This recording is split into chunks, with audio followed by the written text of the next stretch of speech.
John is the best conversationalist I've ever met in my life. He can meet a total stranger and in 3 minutes know their whole life story, where they've come from, what they believe about Christ, what they believe about the world.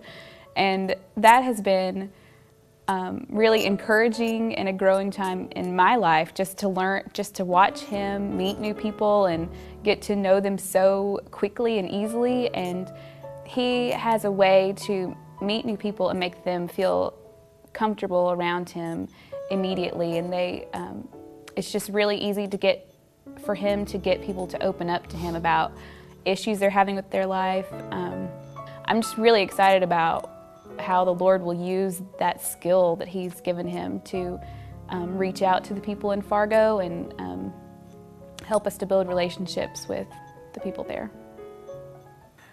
Abby is one of the most sensitive, sweet-spirited people I've ever met in my life.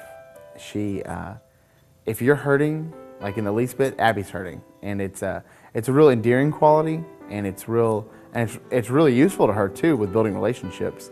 She gains people's trust very, very quickly, and that's really neat. She's a very caring individual, which is really neat in our relationship because I'm not very caring, and so she wants to care for me and dote on me, and I'm always like, just leave me alone, seriously, I'm okay. And but it's real neat to see how the Lord has fashioned us to complement one another, because I'm the ogre and she is the beauty, and she is definitely taming me, and that's really neat. But yeah, she's a great partner in ministry. She really has a heart for people, and she wants to see people come to Christ. And how she goes about doing that is, I mean, it's convicting to me because of the way she can gain people's trust, the way that she can meet somebody and very, very quickly they become friends because they see how sweet and genuine she is, and that's really neat.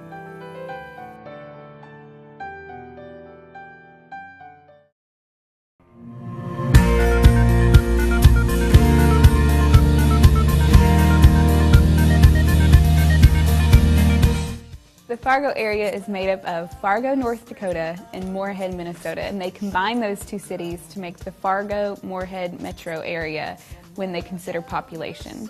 So with those two cities, there's about 185,000 people that live in the Fargo metro area. In those cities, there are several colleges, including North Dakota State University, Minnesota State University at Moorhead, and Concordia College, as well as several technical schools. And with all of those schools, we're talking about 20 to 25,000 college students that live in the Fargo metro area. So that's a large demographic of people that we're looking to minister to, are the college-age student and the post-college student that still live in this area.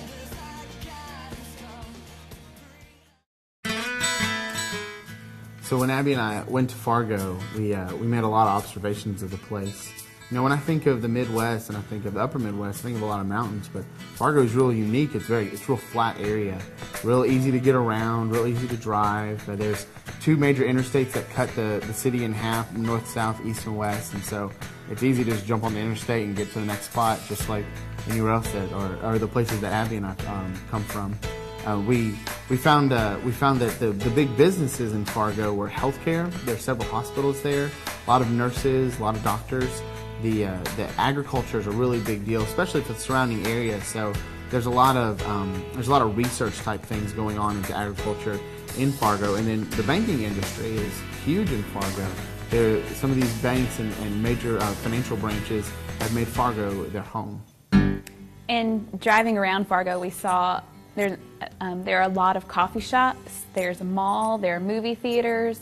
There's a really cute downtown area that just gives Fargo a small town feel, with an old theater that has plays that are usually done by the community play group. And then there are little boutiques along the downtown area that are in these historical buildings that are pretty old buildings. So we've noticed from those shops that people hang out in the coffee shops. A lot of college students study there. In the winter time, the malls are packed. The indoor places are packed, but as well in the wintertime they have dog sled races and inner tube races. They go ice skating, those kinds of things where they just live up the wintertime and all the things that they can do with their weather, because it gets down to about -30 in the winter, and then in the summertime it can get up to as much as 90 or 100 degrees. So there are a lot of varying activities that you can do in Fargo because of the range in weather. Mm-hmm. And we found Fargo to be real unique in that it has the old-timey look to it, but the people and the culture there seem, they seem to be on the move. Like they're progressing, and business is booming. The housing market, they're building houses like crazy in the suburbs of Fargo. I mean, it's a city that is growing, definitely. And it's a city that attracts younger people. It is considered the metro area of North Dakota, so kids just graduating from high school in the outer villages and towns of North Dakota will come to Fargo for college because it's the bigger city to come to. And some of those kids stay and get jobs, and others of them go back to where they grew up.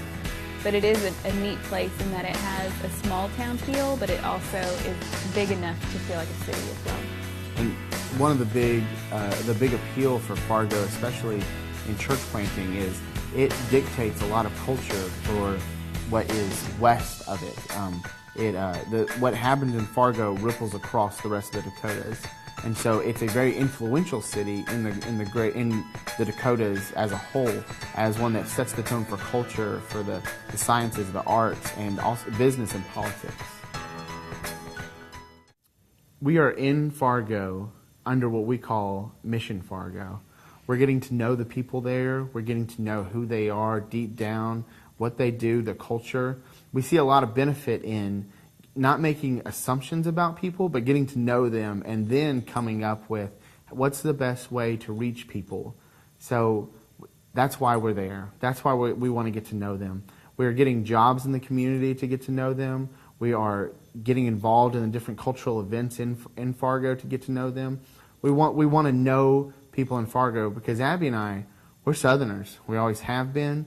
And for us to go up there and try to do things the way they were done where we're from might not be the best idea. So we want to get to know them and who they are and how we can best minister to the people of Fargo. What we're doing in Fargo, we're studying the people, getting to know them. We want to understand how this community works. And we see a lot of benefit of not coming to Fargo with all of these plans and expectations before we get there.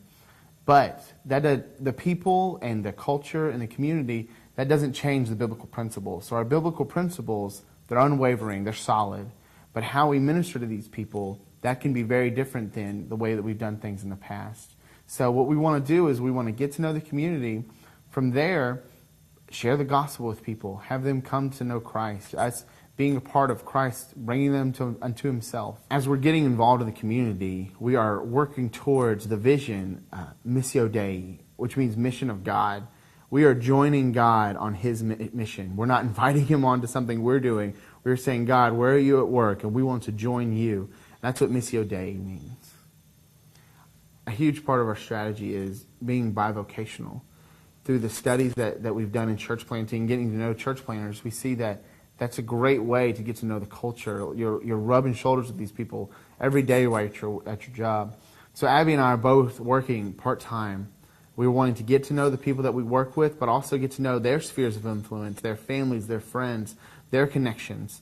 And through there, try to keep our arms out as far as they can to touch or be a part of Christ, touching as many people as we can. One way churches can help is through prayer support.